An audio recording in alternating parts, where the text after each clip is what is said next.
আজকে রাঁধুম হলো lemon chicken. তো এই জায়গার মতো মুরগি লই লইছি, টক দই একটু বেশি করে দিছি, রোন বাটা দিছি, গরম মশলার গুঁড়া দিছি, কালো গোলমরিচের গুঁড়া, নুন, চিলি ফ্লেক্স আর দিছি করে একখানা বেশি করে দিছি হলো এই লেবুর রস দিছি একখানা বেশি করে দিই।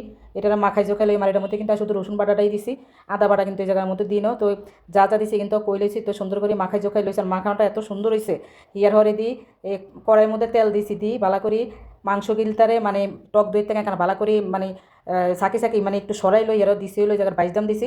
তো এখানটারে কেন সুন্দর করে হালকা করে ব্রাউন কালার করে লইম আর কি।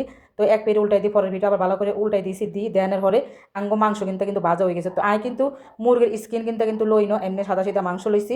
তো ইয়ানো দিয়ে দিছি হেজ বাটা দিছি, দিছি হলো আদা রুন বাটা দিছি, চিলি ফ্লেক দিছি, দারচিনি এলাচ তেজপাতা দিছি, দিয়ে ভালো করে কিন্তু লাড়াচাড়া করে লই। ওই যে গ্রেভি আসছিল মাংসের, সেই গ্রেভিটা এই জায়গার মধ্যে দিয়ে ভালো করে কিন্তু কষাই লই। কষাই লওয়ানোর হরে মানে ভাজা ভাজা করে লওয়ানোর হরে দিয়ে দিছি ওই জায়গার মধ্যে মুরগি। তো মুরগি দিয়ে মশলার লগে ভালো করে কিন্তু মিলাই। তো মিলানোর হরে দিয়ে এটার মধ্যে আর কি দিয়ে দিই আর কি পানি দিই আর কি। তো হানি কিন্তু মানে পানিও কইতে আমার হানিও কইতে আমার সমস্যা নেই। তো হানি দিয়ে দিছি, পরিমাণ মতন হানি দিছি, বেশি একটা হানি দিই না যেহেতু আমার মাংস কিন্তু ভাজা আসছিল। তো এনে দিয়ে দিছি কাঁচামরিচ দিছি, দিই ইয়ার হরে দিয়ে জায়গার মধ্যে কর্নফ্লাওয়ার আছে না, কর্নফ্লাওয়ার গুলি দিছি, বেশি দিন অল্প করে কর্নফ্লাওয়ার গুলি দিই সুন্দর করে কিন্তু লাড়াচাড়া করি লই। তো তরকারি কিন্তু হয়ে গেছে, দিয়ে দিছি হালকা করে দৈন্য হাতা। তারপরে দিয়ে দিছি ওই জায়গার মধ্যে লেবু কাটি দিছি।